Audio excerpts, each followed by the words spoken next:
ce que ça veut dire.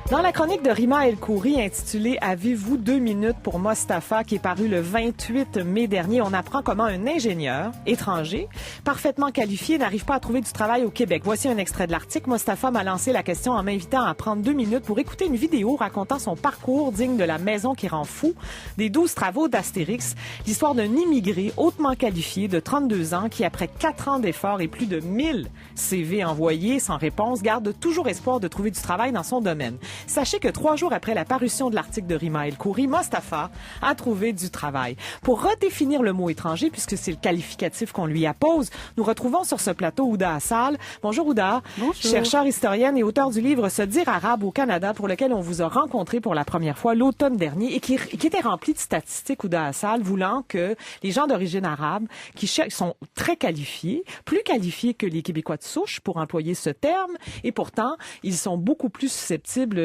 d'avoir des problèmes à trouver de l'emploi. Là. Déjà, on était dans cet univers-là, dans votre travail de recherche, Ouda Assal. Alors, tout à fait. Et je reprenais aussi l'histoire de l'immigration et l'histoire des politiques de naturalisation. Et ça, c'est vraiment très important pour redéfinir qu'est-ce qu'un immigrant et qu'est-ce qu'un étranger, justement, puisque c'est pas tout à fait la même chose. Mais non, c'est quoi la différence entre immigrant et étranger dans la perception populaire, à votre avis, Ouda Assal? Alors, dans la perception populaire, c'est toujours difficile à dire. C'est sûr qu'un étranger, ça met une distance un peu plus grande, ça crée une connotation péjorative, je dirais, parfois. C'est-à-dire qu'on n'est pas là, on n'est pas d'ici. Alors, c'est pas forcément le cas. Mais ce qu'il faut savoir, c'est qu'un étranger, d'un point de vue administratif, c'est un statut très clair, qui est une personne qui vit dans un pays dont elle n'a pas la nationalité. Donc, on peut essayer de demander autour de nous. Alors, Mustapha, on dit que c'est un travailleur étranger, en effet, mais il est probablement résident permanent ou déjà canadien, je ne sais pas.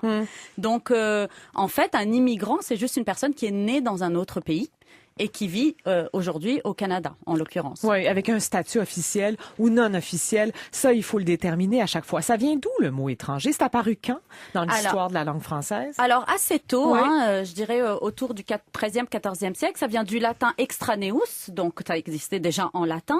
Et ça voulait dire, c'est un mot très commun qu'on utilise tout le temps, ça veut dire extérieur, qui n'est pas du pays, qui n'est pas de la famille, qui vient du dehors, en gros. Finalement, ça veut dire qu'il n'appartient pas au groupe. Mais alors, les frontières du groupe, évidemment, elles sont mouvantes. On imagine qu'autrefois, un étranger pouvait juste être une personne qui n'était pas du village. Ben absolument. C'est l'histoire du survenant de Geneviève Guévremont. C'est ça qui se passe, là. L'étranger, il vient d'un autre village, en fait. Oui. Alors évidemment, oui, cette définition de l'étranger, elle est très très large dans la littérature. On a beaucoup écrit là-dessus parce qu'évidemment, il y a un sentiment très fascinant sur l'étranger, sur la différence qu'il y a entre lui et nous. Et d'ailleurs, ça a donné le mot étrange. C'est quelqu'un dont on ne comprend pas tout à fait comment il réagit, comment il pense, etc.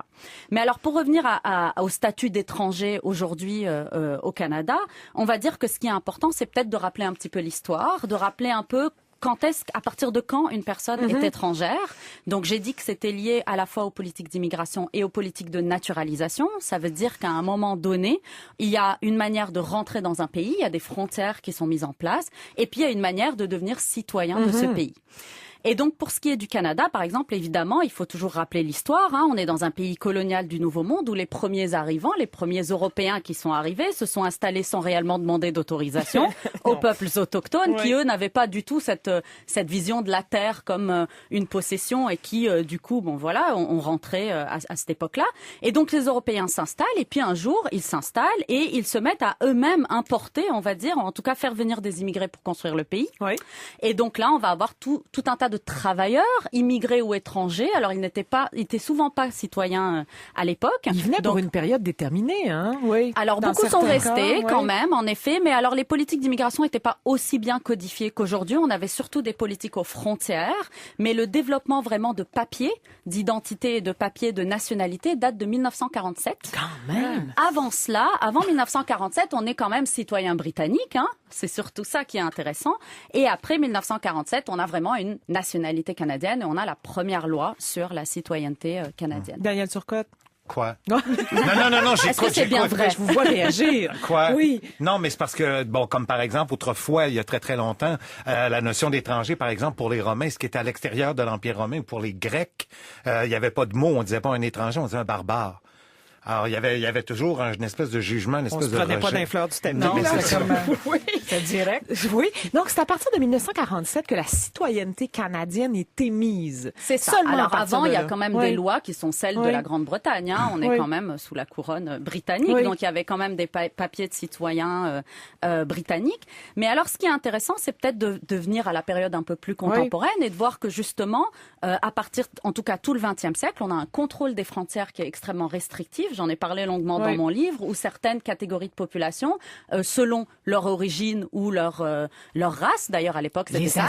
Les Asiatiques notamment. Il est obligé de payer une taxe, si je me rappelle bien. Oui. Tout à fait, mais la taxe était tellement prohibitive qu'en fait, c'était une manière de ne plus faire rentrer d'Asiatiques après qu'ils aient construit le chemin de fer, participé aux industries, etc., évidemment. Donc tout ça, c'est au début du XXe siècle. Donc c'est intéressant à rappeler.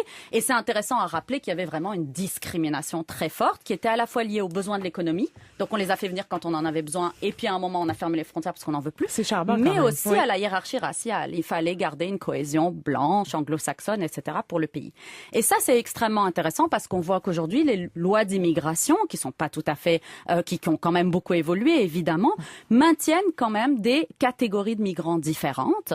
Et notamment, alors quand on dit citoyens canadiens, ça c'est une chose. Ensuite, vous avez les résidents permanents qui, eux, ont des droits assez proches de ceux des Canadiens, hormis le droit de vote et les droits politiques.